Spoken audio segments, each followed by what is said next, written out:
So what we're going to do tonight is we're just going to go through some OWL homework. So my goal is to hit at least OWL 2 and OWL 3. I do not know why OWL 1 is not opening because on my end, it shows that it's open. So I have no idea why it's not posting. So that kind of worries me a little bit.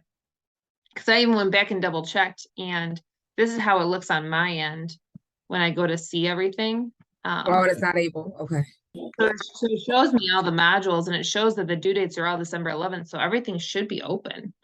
So I'm not sure why it's not showing up. So I'm a little worried about that. So Yeah, mine won't even show up on mine. So it don't say it's like it just don't show up on my thing.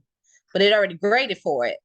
So I okay. have an overall grade for it, which is low because I didn't know it was gonna close. I thought it was, gonna be closed. So I hurried up and sent it before I was done with it. That's what happened to me, and I got a bad grade. Okay, Me too. I got 68%, and now I got a tutor. So now I kind of know the stuff and get help with the stuff. So I want to go back and do it. okay. Yeah. Well, actually, with that being said, maybe it's something that I need to do here. So let me look and see.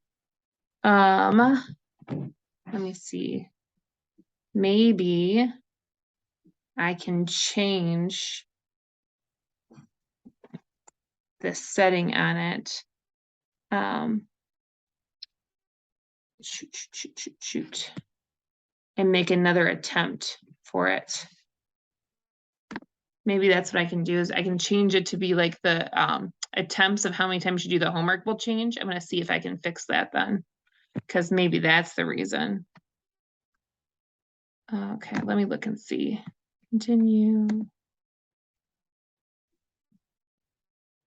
Okay, I will work on that and try to figure out why it's so low. Because even if it's just easier, because can you go in and try the practice idea? Like, can you go in and practice with it even though you turned in the assignment? Okay, I never tried that. All right, so go try to get it, see if you can get in just to do the practice. And if you screenshot that over to me, I'll just give you the full points and just change it manually.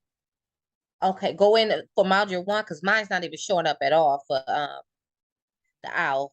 It doesn't show up like as a practice either. No, it's not even there. It just starts from 2. That's why I sent you that screenshot. Just start from 2 to 7. Gotcha. Okay, let me see. Okay. I'll have to ask and see. I'll send a message out to Marina tonight and see if she knows. She might have a better idea of how we can get around it and try to fix it in some way, some form.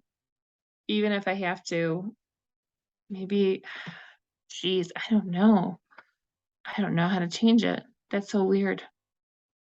Okay, I'll figure it out. Okay, I was able to get in my module 1, and yeah, I was able to get into my module 1. Okay, so you are able to get into it? Yes. Okay, let me try mine then. Yeah, try it and see if you can get into it.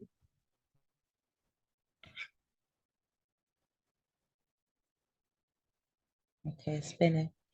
No, it's a, oh, I may be able to because it said close your previous section. I got another section open. Okay, so yes. Okay, cool. All right, then yes. Okay, then we should be good. No problem. I'm like, why isn't this working? It's driving me crazy. Okay, that makes me feel better now that I know that. All right, that is definitely a relief. Okay, so then let's go through some of the OWL homework. And then by any chance, did you guys get a chance to watch the video I posted about what's going to be on the midterm? I didn't get a chance to watch it yet. Okay, so definitely watch it because what I did, so I'll just take you into the module really quick. It's basically showing you how the 50 questions are set up. So I did it right in module 3. It's the what to study for the midterm exam. And basically what I did is I said, okay, this is what you need to know from chapter 1, chapter 2, chapter 3, chapter 4. And then I figured if we had time tonight, so we'll go through the OWLs, and then if we have time, we'll go back and kind of look at the midterm exam as well.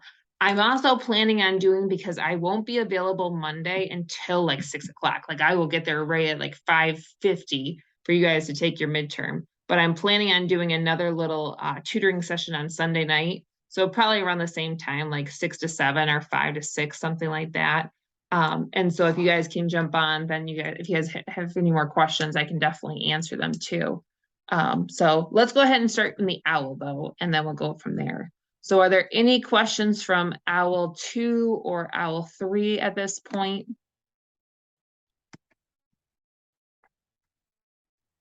That you guys want to go over? I do all three. OWL 3, perfect. Okay, that's why I had it up on here.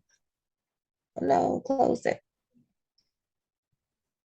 Right. So what number are we thinking about? Okay. Trying to pull mine up. It won't let me. Okay, so I think 1 through 5. It was the next one. Okay, it was number 6. I was able to do 5, but 6 was a little different. All right, so there's a little bit of a difference. So basically they're still doing the percent concentration. So what the number 5 takes into account is that we're looking at the mass. Here, let me get this on here. Draw. All right, so this one here is taking into account the mass of the solute, which is that smaller quantity, divided by the mass of the solution. And that's Yes. kind of how that's how it works out. With the next one, what happens is it's still kind of a very similar setup. So you're talking about number 6. What we're doing is we're looking at the volume, because this is going to be that we have a liquid concentration. It's the volume of the solute over the volume of the solution. Yeah, I was able to do number 6 and then number 4, but I couldn't get number 5. Number 5 is actually very similar. So it is the mass of the solute over the volume of the solution. So here, like if we go to do it here, we should get the grams of the solute, which is that 23.5 grams. And we're going to divide it by the 300 milliliters of water. So when we do this, it's going to be a little bit weird because it's the weight over this like volume percentage that we're looking at. Because what this is saying is that you mixed ammonium chloride and a bunch of water to make this 300 milliliters. So that 300 milliliters is your solution. So all we have to do here is get our calculator out.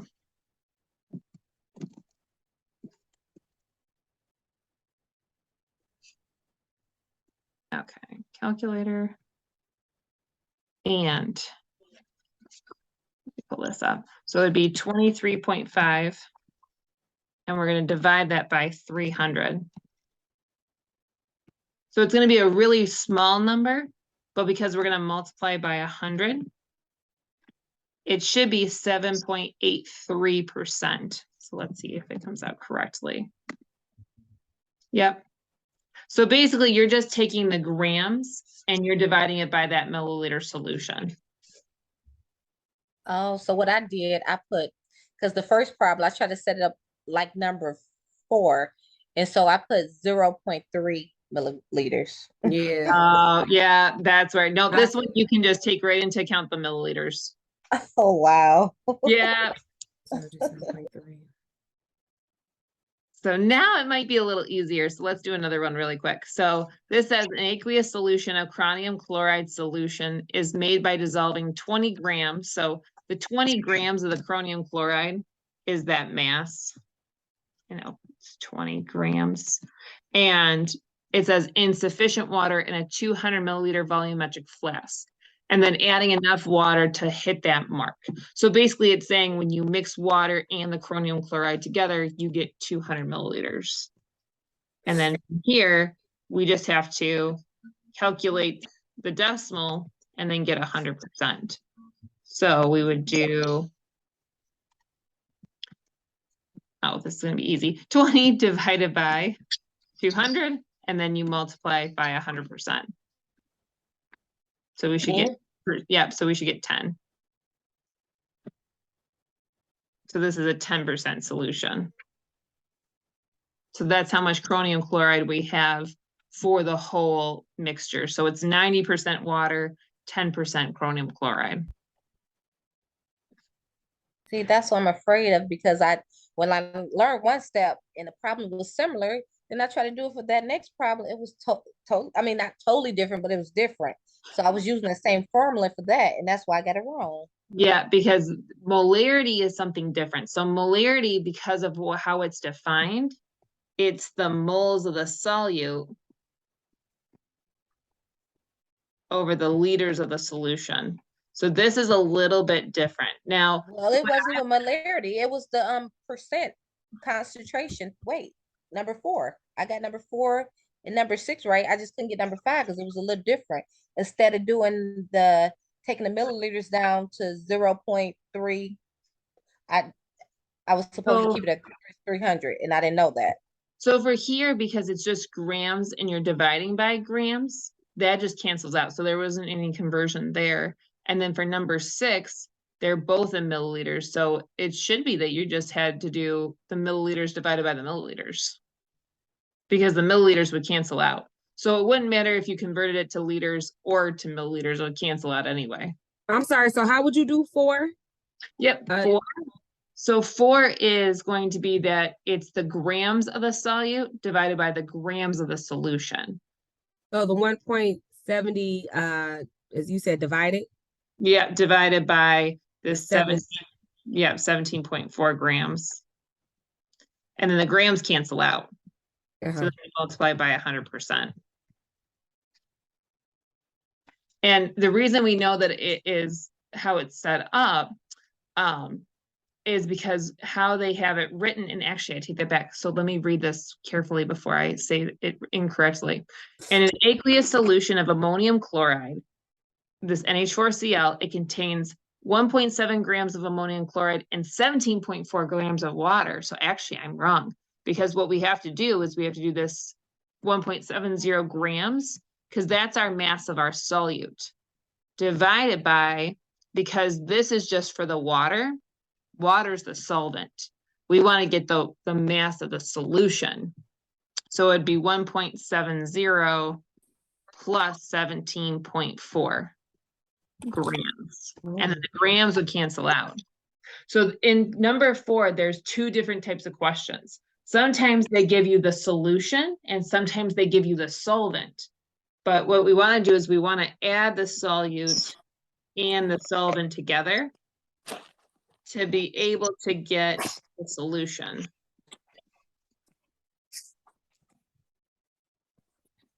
So in this circumstance, we had to actually get our solution this way. But for another problem, let's just say hypothetically it's number 2. It says if a 20.7 grams of aqueous solution, it's already taking into account that solvent and that solute.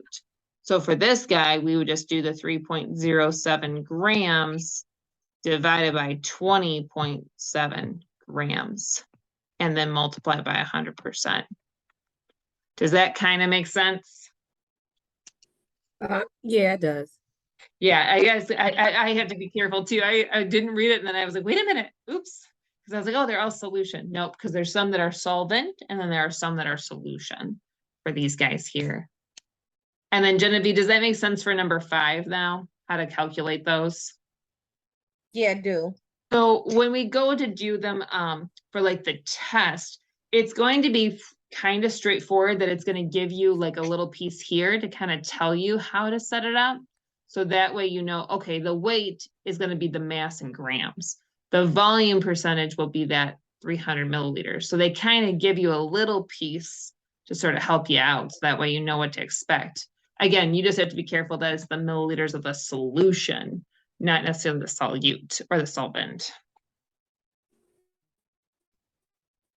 All right, are there any other questions from this one? Because there's quite a few that, to me, module 3 is probably the hardest one to go through at this point.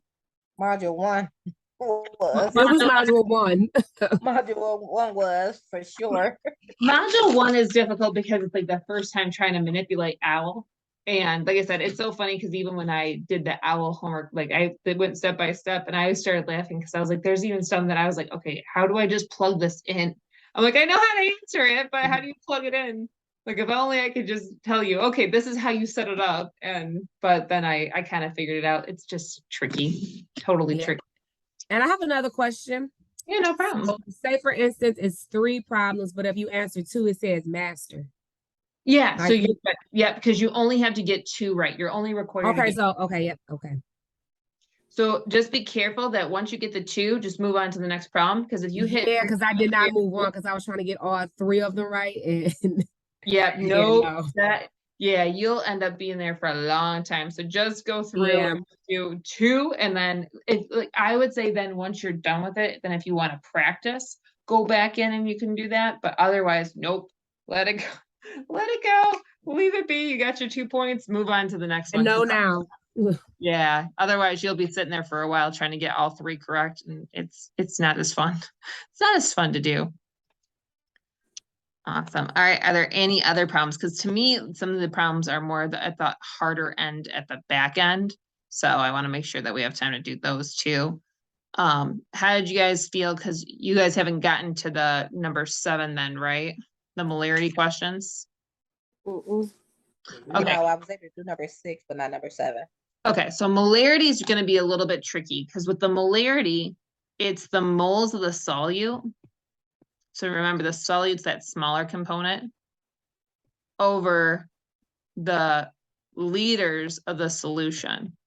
In the problem, even though it's asking for molarity, it doesn't give you moles and liters. It's going to give you grams or it's going to give you milliliters. So you have to be careful with how they set it up because it's like they thought it was too easy just to give you moles and liters. So we just have to be careful when we set these guys up. So here they give us the molar concentration, they give us grams, and they ask us to go find the milliliters. So what we have to do, and I like the little triangles just to make life a little bit easier. Molarity is the moles over the liters. Now they gave us the molarity. We're looking for we want to find the volume. So we're going to do moles divided by molarity to end up figuring out the liters. But right now, the first thing that we have to do is get this out of grams because we have grams of this NH4Cl. And right now we don't want grams, we want moles. So how do we go from grams to moles? What do we have to use to get? Go to the The periodic molecular table. weight. The Yeah. periodic table. Yeah, very good. Periodic table, and then we have to grab those numbers there. So we'll put 1 mole on the top. And then we'll divide it by the grams of NH4Cl. And I'm going to cheat. I'm just going to Google it because that's how today is. But you can go on your test, you'll go to the periodic table, you'll total it up, and you'll get that number there. All right, NH4Cl. And it looks like it is 53.5 grams per mole. So the grams are going to cancel out, and now we can get our moles. So we're going to do 3 divided by 53.5. And it comes out to be a really small number. It's 0.0561 moles. And now we can go solve for the liters of the solution because we can do 0.0561 moles divided by the molarity, that 0.215. And it shows it as a big M. Big M represents moles per liters. So that cancels out. And now we have our answer in liters, but we'll have to do another conversion here relatively pretty quickly. So we'll do 0.0561 divided by 0.215. And we get 0.261 liters. But again, we don't want liters, we want milliliters. So then How would we get this to milliliters? Divided, multiplied by 100. Yep, multiply by 1,000. So we're gonna move it I mean, one. 1,000. Yep, you got it. We're gonna move it 3 places to the right. So this should be 261. Check our answer, and we're good to go. So these ones are tricky because it's like, again, they give you the components so you can solve it, but they twist and turn it to it, so it's different conversions within the problem. So just kind of look out for that one. And I think they're all set up in that same way. Yeah, they give you grams, they give you the milliliters, but they don't give you like they don't give you the right components all the time.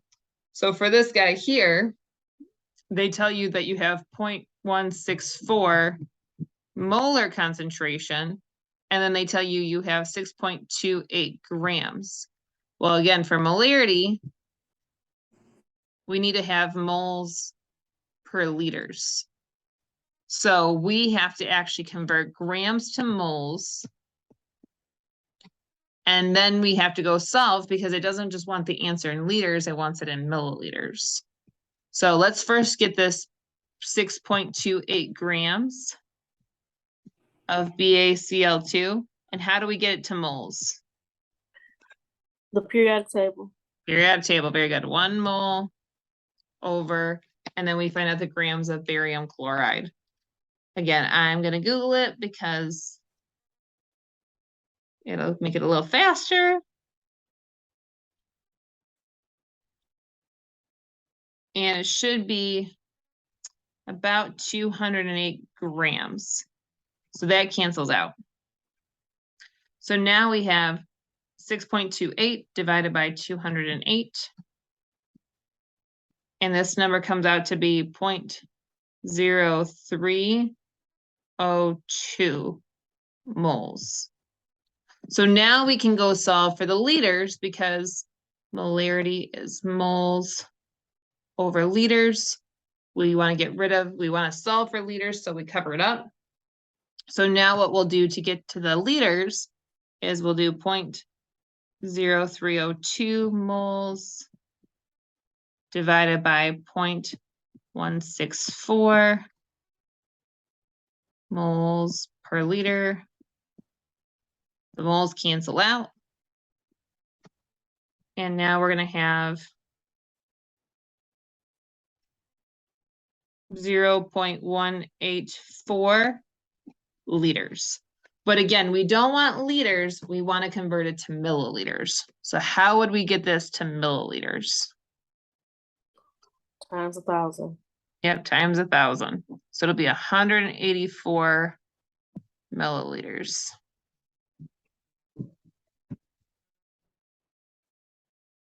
And we're good to go. Do these ones make sense for the molarity calculation part?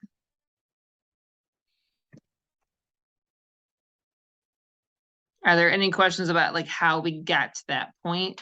Or does it kind of make sense? It's just a tricky guy.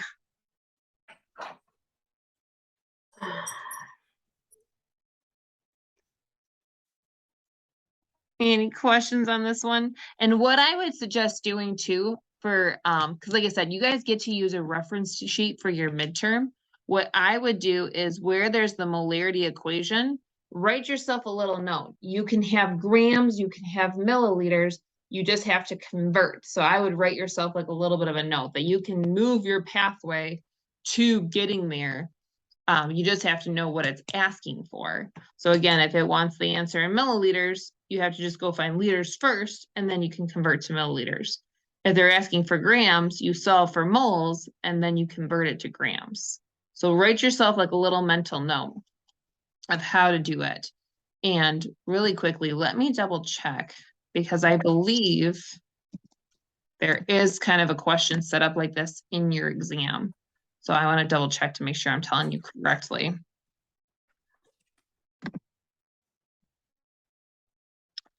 All right. Chemistry midterm.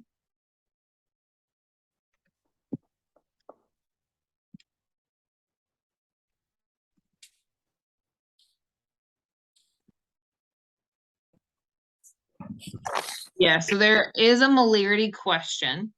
And I will say the molarity question that you guys are going to be given, they do give you moles and they give you milliliters.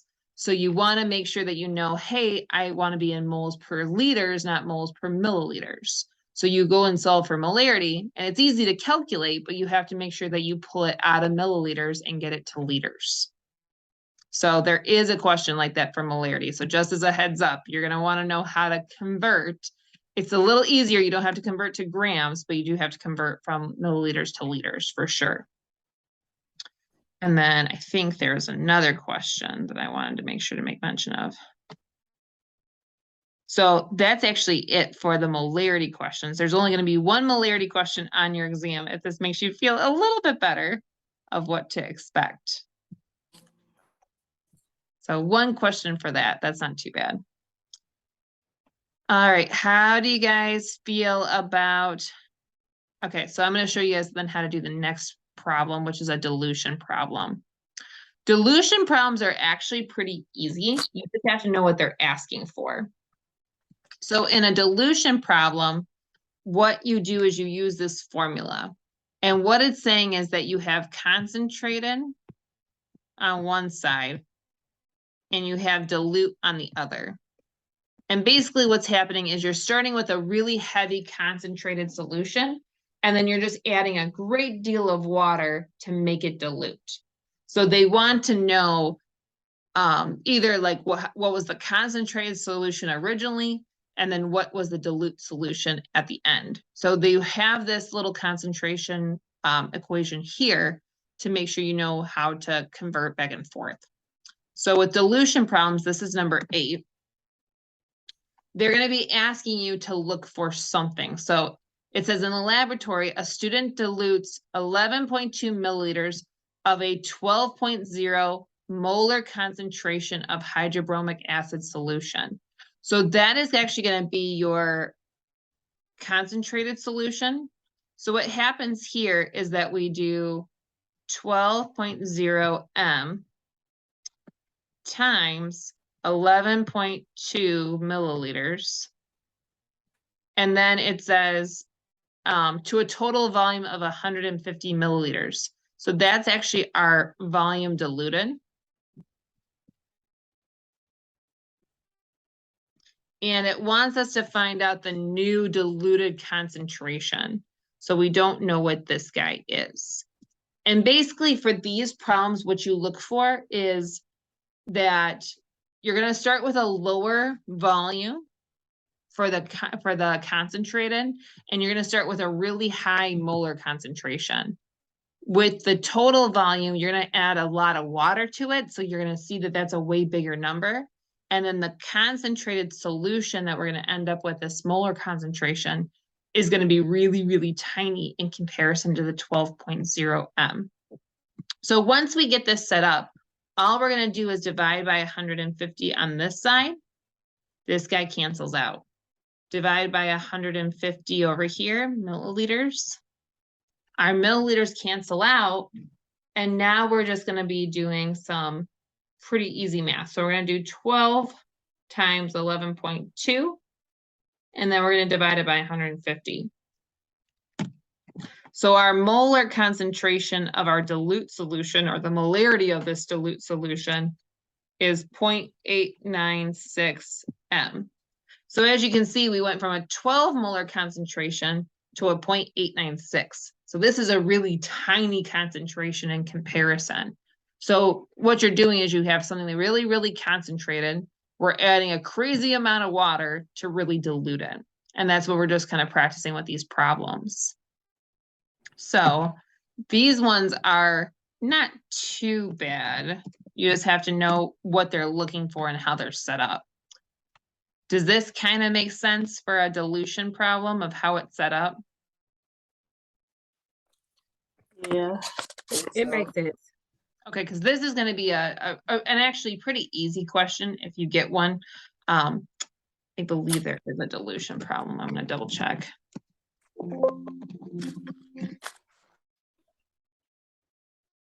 On the exam. there is not a dilutions problem on the exam. So you don't have to worry about it for your midterm, but it is good to know just how to do those problems. Now, like I said, and they're pretty straightforward. So let me have you guys practice one just to make sure you guys know how to do it. So when you're doing your OWL, and if you guys want to jump on when you're jumping on your computer right now, if you want to open your OWL as you're going, this might make life a little bit easier so you can kind of run through them and get them done as we're going through. Mm. All right, so this is number 8. So it says how many milliliters of a 8.05 molar concentration nitric acid solution should be used to prepare a 4.0 liter of a 0.800 molar concentration of this nitric acid. So this way it's going a little bit different because we have concentrated, volume concentrated, dilute, dilute. They're giving you the dilute pieces and they give you the molar concentration that's the concentrated. Here, what they're doing is they want you to solve for this guy here. So again, the way to kind of know how it's set up is you'll see whether it's dilute or concentrated, you'll kind of see them grouped together. The smaller molar concentration will be the dilute. The higher volume will be the dilute as well. And then again, that higher molar concentration would be your concentrated piece. So we divide by MC, divide by MC. And then again, it's just a plug and chug after this. So 0.85 M, and then we have 4 liters times 0.800 M. The molar concentrations cancel out, and then we have our volume that's concentrated. So you're going to see how these problems are set up.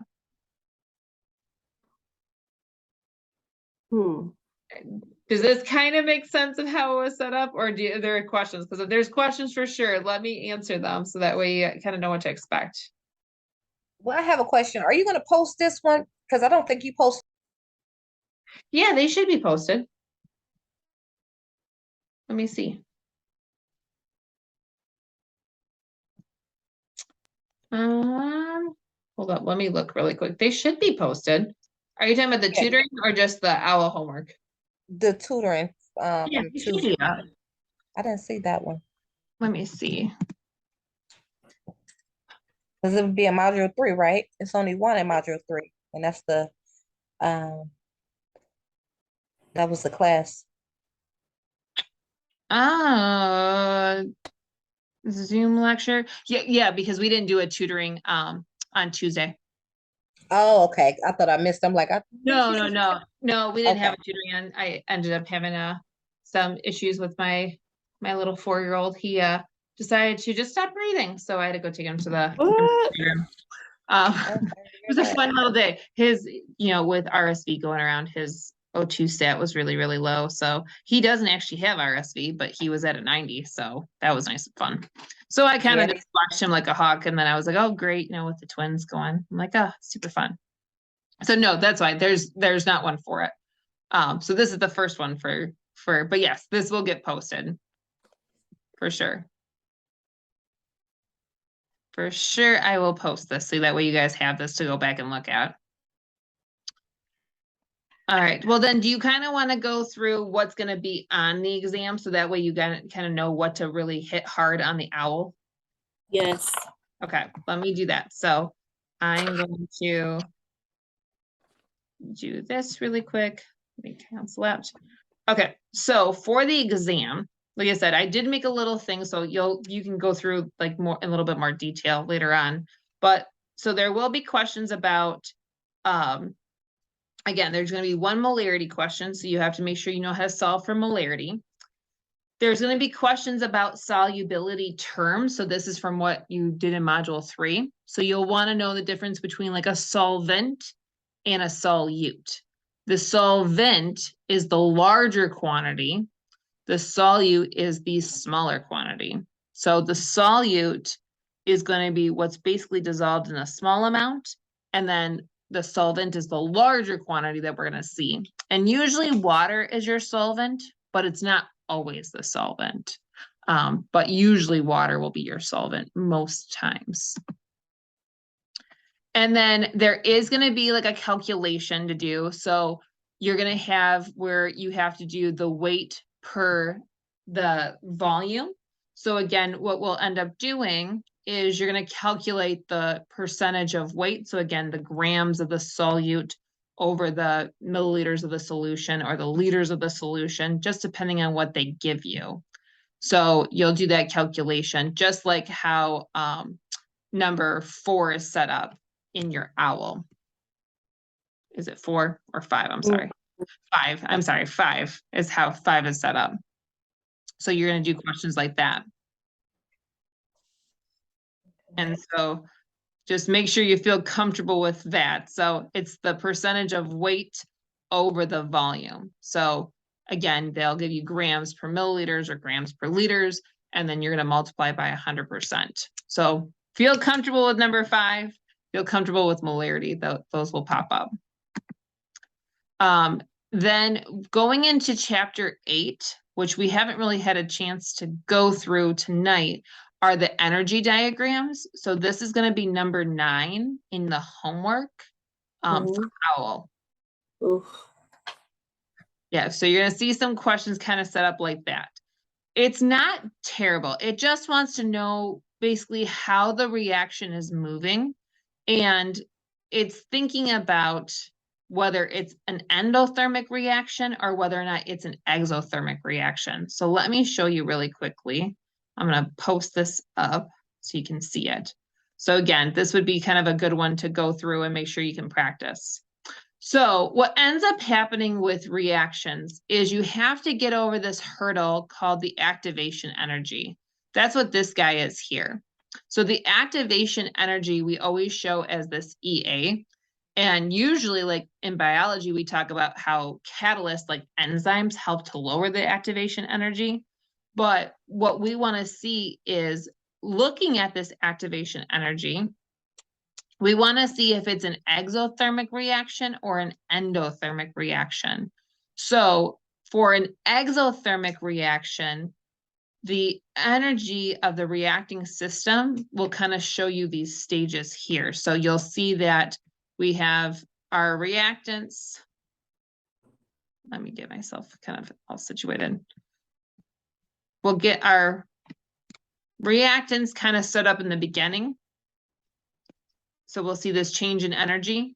You'll have this activation energy, and then you'll have very low for the products. And what this is saying is that all the energy was basically released within the system.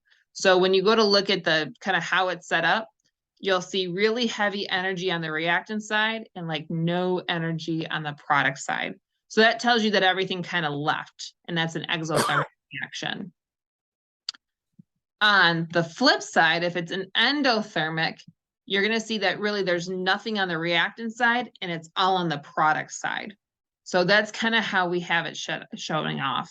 And usually what will end up happening is when we talk about the change for the reaction, it's going to be determining whether it's positive or negative. And when we do that, we're looking at, again, was it on the reactant side or was it on the product side? So again, when you see this kind of like typical picture, this will tell you whether or not it's an endothermic or an exothermic. Again, this guy here, because there's like no energy on the product side, this is a typical exothermic reaction. And then down here, again, if we were looking at this part, again, because we see really nothing on the reactant side and we see all the energy on the product side, we know that the energy is going into the system. Therefore, it's an endothermic reaction. So I'm going to give you a little cheat on this one. And I'm going to let you guys tell me what kind of reaction we're seeing. So if you were to look at this guy here in 31, would this be an endothermic reaction or would this be an exothermic reaction? Endothermic, exothermic. So be careful with it, because when we see it here, you're going to see that it's actually pretty high on the reactant side, but there's really nothing on the product side. So it looks very similar to this guy up here, where it's all on the reactant side and there's like nothing on the product.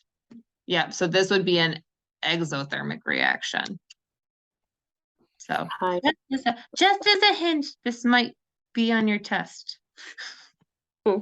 Hint, hint, nudge, nudge, wink, wink. Something along those lines. So this is an exothermic reaction. So you'll want to know something kind of along those lines. Okay. So that's for chapter 8. Now, let me see. Let me go back in here. And then another thing that we'll kind of want to talk about is those trends. So like electronegativity, atomic size, they're all based upon these trends that we end up looking at. So I think we have this set up in the OWL as well, that we can see these trends. Do they not have one for trends? Really, we don't have one. Okay, Ooh. I'm going to show you these different trends really quickly, and I'll post this to your announcement page so that way you can see what these guys look like. So let me pull this up really quick.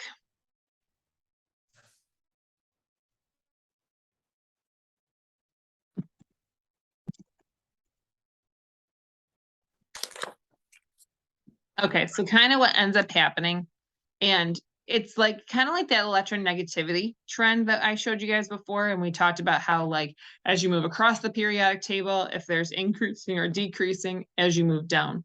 One of them that you'll want to know is for atomic size. And so what will happen is as you move across the periodic table, the atomic size decreases. And as you move down the periodic table, the atomic size is going to increase. So there's a question on this for your exam to make sure you know the atomic size. So again, you just have to look at the periodic table and say, okay, as I'm moving across or as I'm moving down, what's to be expected. And like I said, I'll make sure I post this to your guys' announcement so that way you know what you're looking at. And you guys can even print this off, or I can throw it as part of your reference page that you guys have this. So that way you understand how to calculate and how to see again, or you can even just put it on your periodic table. Decreasing in atomic size as you go across, increasing in atomic size as you move down. So that way, if you were to be asked, you would say, okay, these guys are going to have the highest atomic size. These guys are going to have the least when it comes to the atomic size. So if you move this way, it's increasing. If you move this way, it's decreasing. And if you move down, it's going to increase. So if you were to getting him a problem, you just have to know what the trend looks like. So there is a question set up for that. And then let me see what else we need to know. So I can give you guys the kind of a piece to understand. Okay, so you have to know atomic size trend. For chapter 9, it's all about acids and bases. So the way to understand an acid and a base, they're going to come from these questions here. So like, for instance, the Bronsted-Lowry theory is number 13. And it wants us to know whether it's an acid or whether it is a base. And there's a little bit of a rule of thumb as to how we think about these. There's always going to be an acid and a base on each side of the chemical reaction. According to the Bronsted-Lowry theory, an acid will always donate a proton. So for instance, like this guy here, it ends up donating that hydrogen and looks like this. So we would call this guy the acid because it donates that proton. And water would end up being the base because it ends up accepting that proton and now it has this additional hydrogen. So this is like how we would look at an acid and a base, according to the Bronsted-Lowry theory. An acid always donates.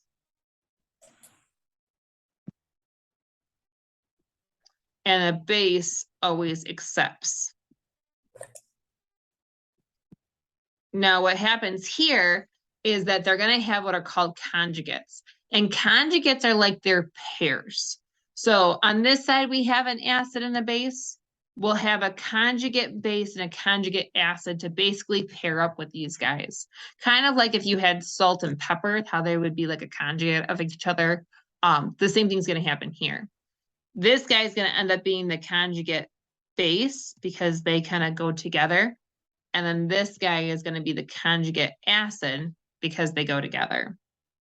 So what they want us to do here is they want us to say, okay, this is the acid, this is the base. The formula of the reactant that acts as a proton donator is this guy here, because it gives up that piece. And then we just have to put these guys in like subscripts, if I'm not mistaken. Oh, dang it. This is a pain in the butt. Really? Okay. C6. H. 5. 0. H. The guy that would be the proton acceptor would be the H2O. And I think that's how they're going to have it set up, because they want to identify as either for the acid or the base.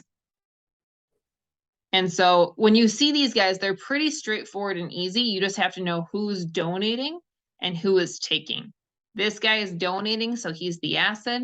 This guy is taking, so he's the base. When you guys look here, these guys are conjugates of each other. So this is like the conjugate base. This guy here is your base. So this guy here is your conjugate acid. So they always go together in like these pairs. And so for the exam, you're going to be asked kind of a similar question to make sure you know the difference between like an acid and a base. So they're going to have you identify. They're going to give you a Bronsted equation like that, and they want to know who is the acid or who is the base. And remember, the acid would give up the electron or the proton. The base would take a proton. So if you see that it lost one, it's the acid. If you see if it took one, it's the base. So there will be definitely a question set up like this guy here. And so you're going to want to make sure you feel comfortable with like a question set up like this. Again, when they talk about conjugate pairs, so this guy will go together with this guy. This guy will go together with this guy. Now, if we were to look at this guy here, this H2S, is this an acid or is it a base? Acid. Acid, very good. And so here it makes the conjugate base. Here we have the base because now it picked up that extra electron or the extra proton. And now this is the conjugate acid to go with it. So it says in this reaction, the formula for the conjugate acid of H2S is HS, and then you got to put the little superscript at the top. And then the formula for the conjugate base of this H2PO4 is H3PO4. Oop, what did I do wrong? Oh, I have it wrong. This is acid, this is base. The conjugate base for the acid is HS. The conjugate acid for the base is H3O plus. So again, this is the acid. This is its conjugate base. This is the base on this side. This is the conjugate acid. So they're conjugates of each other. They're like a couple. These guys are conjugates. They're the couple. And so I don't think there's a question where it asks you about the conjugate. Let me double check really quick just to make sure I'm not telling you wrong. I don't think there is.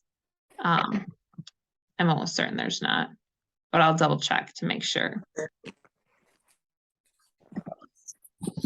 No, so you don't have to know the conjugate to go with it, but there are going to be questions about calculations. So I want to make sure that I taught you guys about that really quickly, just so that way you know kind of what to expect and how it's set up. So if you go to number 16 in the homework, these guys are a little bit of pains in the butts. So I have, again, as part of the reference sheet, you have these formulas, but they're kind of a pain of how to set them up. And I think what I'm going to do to make life a little bit easier with these guys is I'm just going to make a video just purely based on understanding how to work these pH problems. Because what you're doing is you're taking all these formulas and you're calculating for pieces. And there's an easy way to do this, but it just is set up really wonky. So what this is doing is this is saying that you have a pH.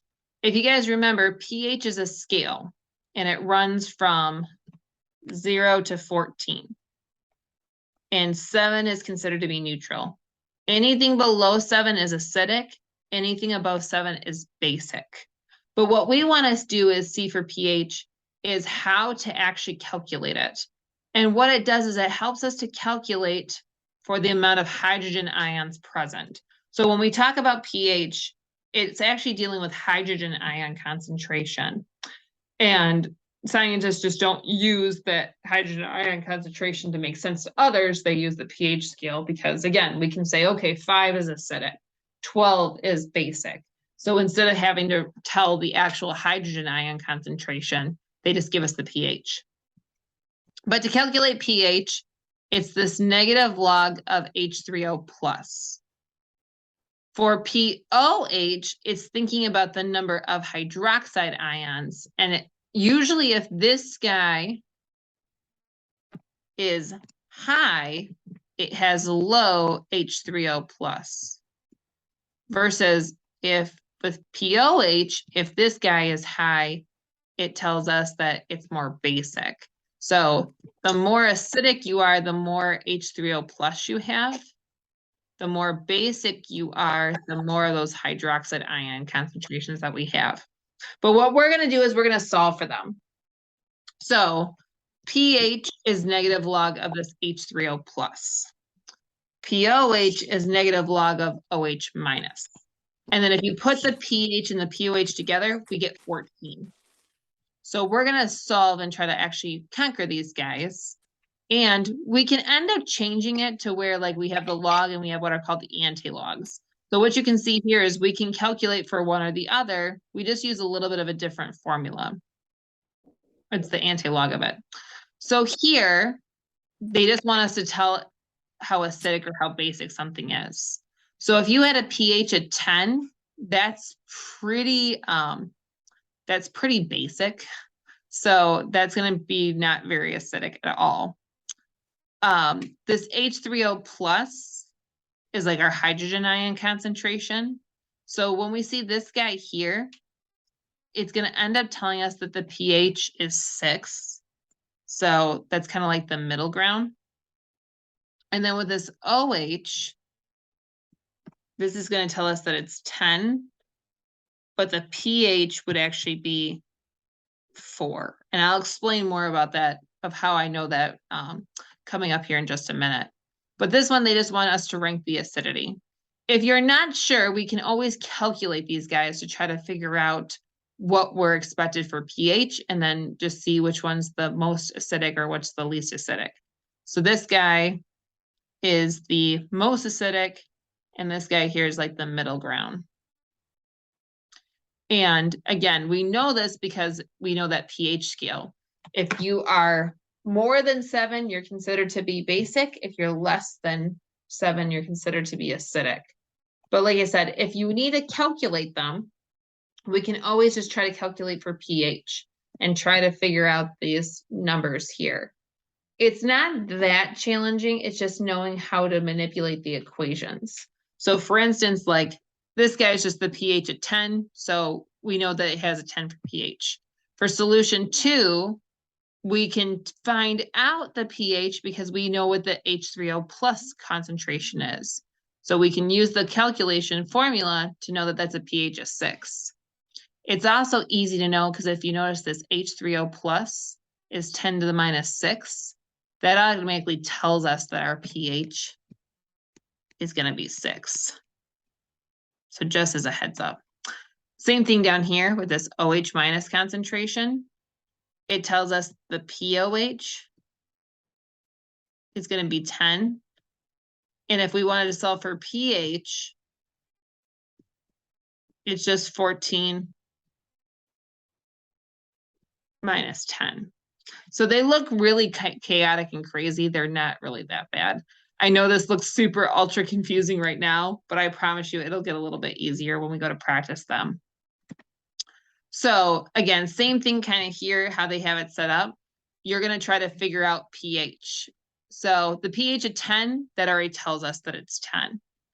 If you see H3O plus, this guy here will tell you the pH. The pH is going to be 1. So is this going to be acidic or is this going to be basic for solution 2?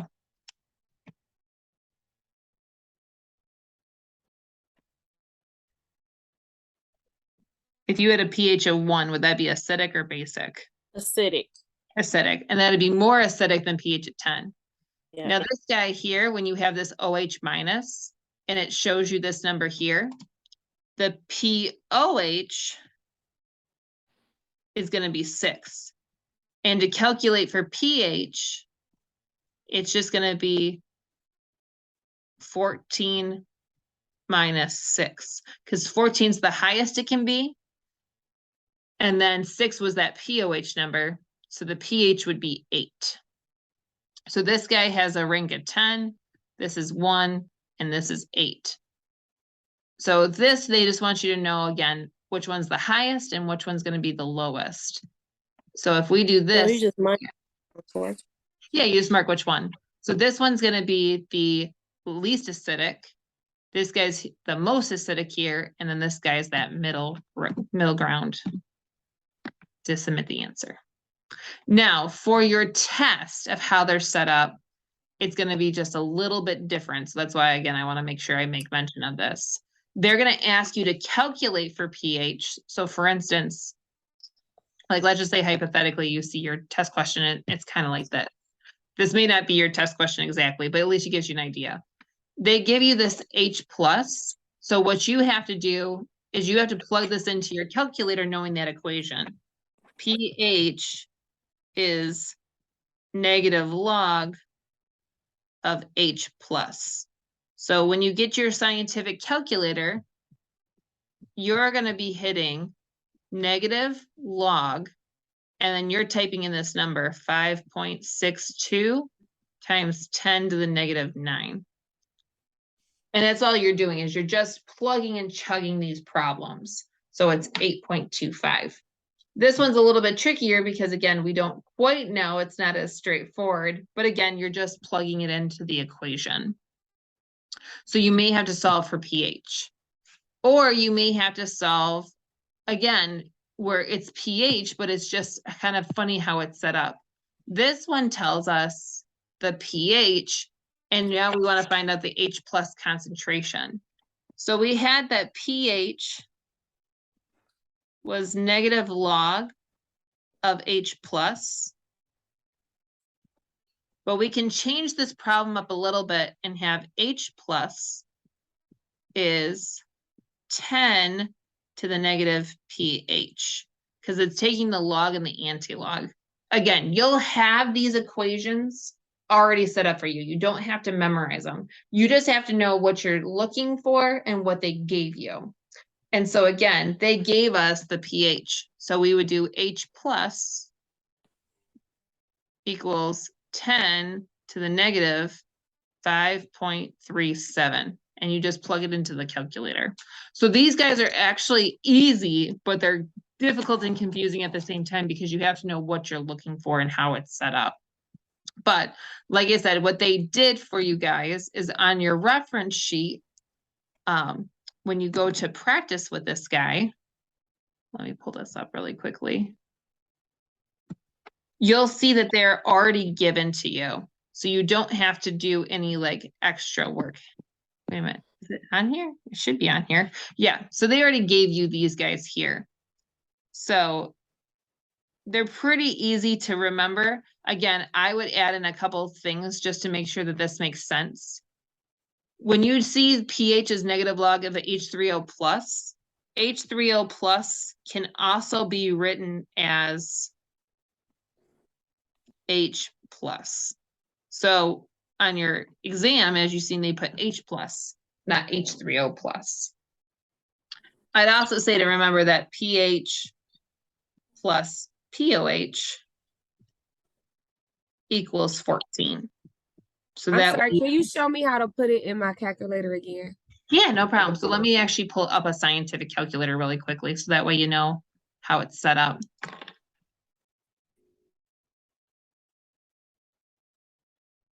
Like, if I could spell tonight, that would be great.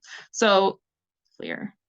All right, so if you wanted to do something, like let's just say, for instance, you had a pH of 5.5.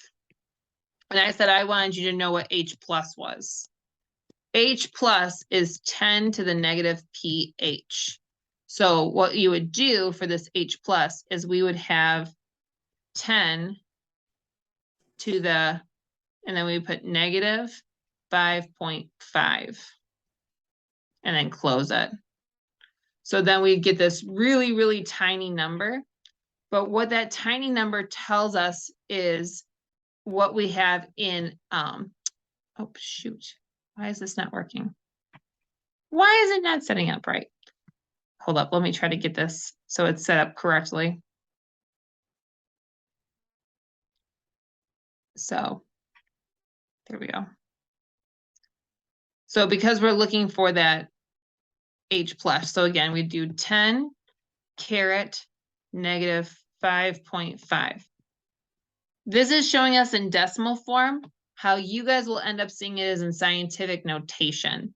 So this would be, let's just say 3.2 times 10 to the negative 1, 2, 3, 4, 5, 6. And again, that's for H plus concentration. The H plus concentration should be a really low number, but let's just say hypothetically I gave you this, and I gave you the H plus was 3.26 times 10 to the negative 6. And I said, okay, I want you to solve for pH. pH is negative log of this H plus number. So then how we type this into our calculator would be, okay, clear this, we would do negative log of 3.2 times 10 caret negative 6. Close our parentheses, and we should get that 5.5 that we've seen before. So you can always double check yourself too to make sure that this makes sense. So again, they're not difficult. It's just knowing how to plug them into the calculator and knowing what you're solving for. So you're going to have one that you have to solve for pH. You're going to have a question that you're going to have to solve for H plus. And I think you have one that you have to solve for OH. Let me double check. Okay.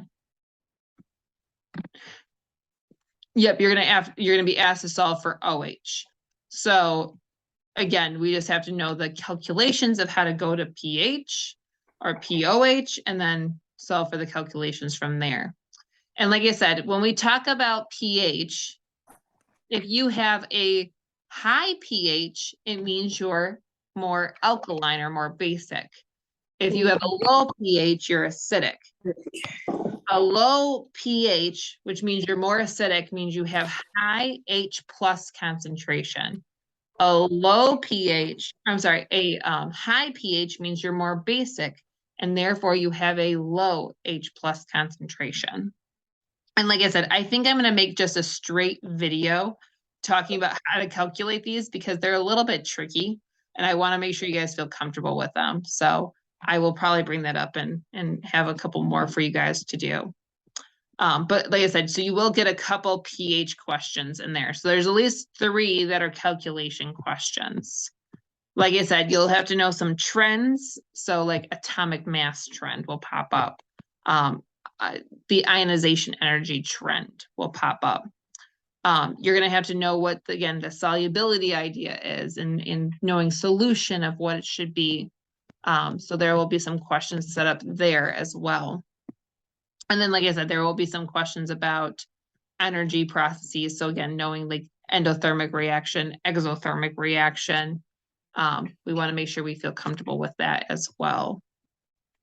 So that's kind of what to kind of expect. There is also a question about Lee Chantilly's principle. It's actually just making sure we know like shifting. So when you guys go to do your homework problems, they're going to be a little bit different setup than how the test is actually set up. It just wants us to understand equilibrium. So it's not a calculation question. It's just like a multiple choice.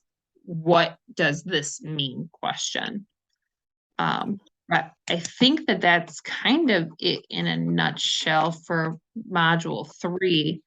Are there any questions you guys want to go over for what to expect for the exam, going over OWL? Anything that you guys want me to go over?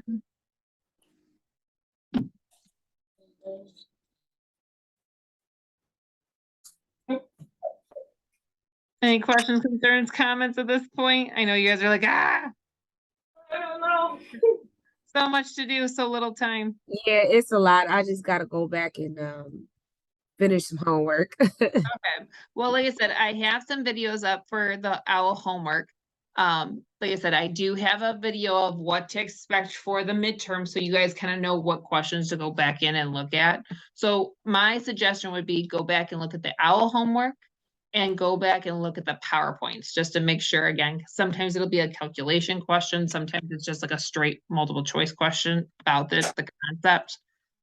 So I would take that into account for sure. Like I said, there's that reference sheet that's already posted for you guys. Print that out, make notes on it. You can take this to your midterm. So there's no speed, there's no rush on your midterm. Take your time working on it. And again, use that equation sheet, that reference page, make yourself notes like a study guide. And, you know, again, that's the easiest way that you know how to, like, again, represent it to yourself so you know what to expect. Use that to your advantage for sure. Don't just look at it the day before. Make sure you work with it and make sure you feel confident with that reference sheet of where things are, what you're going to be using, and then kind of go from there. And then, like I said, I will have an extra tutoring session on Sunday because, like I said, on Monday, I will just barely be making it because I actually will be teaching another class on Monday. I'm subbing for someone. So I will be going straight from a class to your guys' midterm. So I won't be able to do a kind of like a study beforehand, but I will have that study on Sunday night. So if you guys can make it for sure, you know, if you guys can be there, that'd be great. If not, again, I will record it and post it to Canvas for you guys. So, all right, well, if you guys don't have any questions, I'll let you guys go. If anything pops up, you guys can shoot me a text message or again, send me an email. I'm a little quicker on text messages lately. So if you want to send me a text message and I'll be able to answer you guys back. If not, just again, you can shoot me an email too. Okay, thank you. No problem. Have a good night. You You too. too. Thanks, So I bye. do have a question Yeah, no regarding the lab that I saw today.